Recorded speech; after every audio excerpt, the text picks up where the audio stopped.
but we can all agree that we are close as close can be. My name is Don Rogers. My wife, Lori, and I, along with our 3 children, Catherine, who's 16, Nathan, who's 15, and Sam, who's 10, live in Martinez. Both Nathan and Catherine attend Alhambra High School.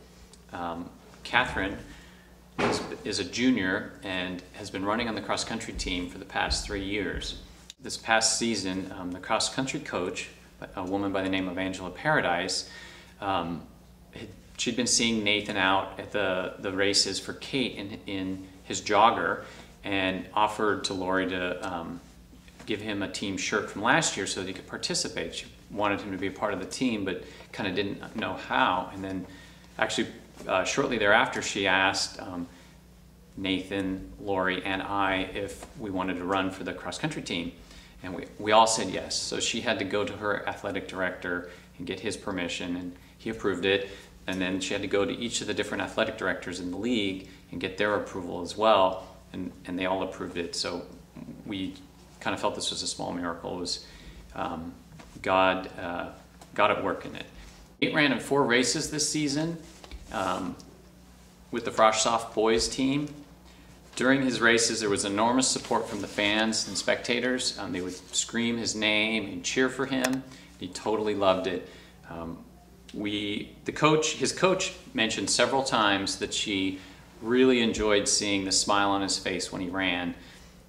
We were very, very slow on the uphills, but we managed to speed down some of these downhills, and he totally loved it. He raised his arms in the air and he smiled.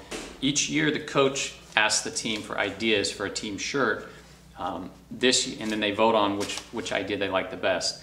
This year, no one provided any ideas, so the coach went with hers. Let us run with perseverance the race marked out for us. Now, putting scripture on an official high school shirt, of course, is strictly forbidden.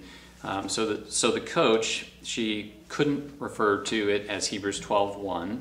She had to paraphrase it. And the fact that this was the team shirt the year Nathan got to run for the team was further proof for us that God was at work in this. At the end of the season awards banquet, when members of the team spoke, they kept referring to themselves as a dysfunctional family. And they were describing the team as a dysfunctional family. As such, they welcomed Nathan. He was a part of the team and their family. At the banquet, Nathan received an award for most inspirational.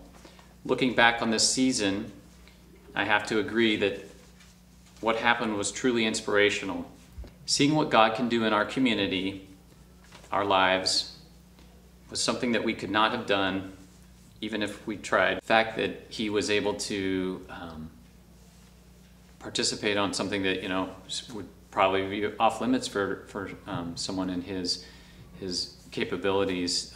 We know high school can be a challenging place. Obviously, lots going on there, but it was reassuring for us to see that God has a plan for Nathan, and that he is involving other people. So I guess we've always let God control Nathan's course, where he goes and what he does. It's been something that we, despite how much we may wish to have control over things, we don't. So the fact that we've given Nathan over to God has been,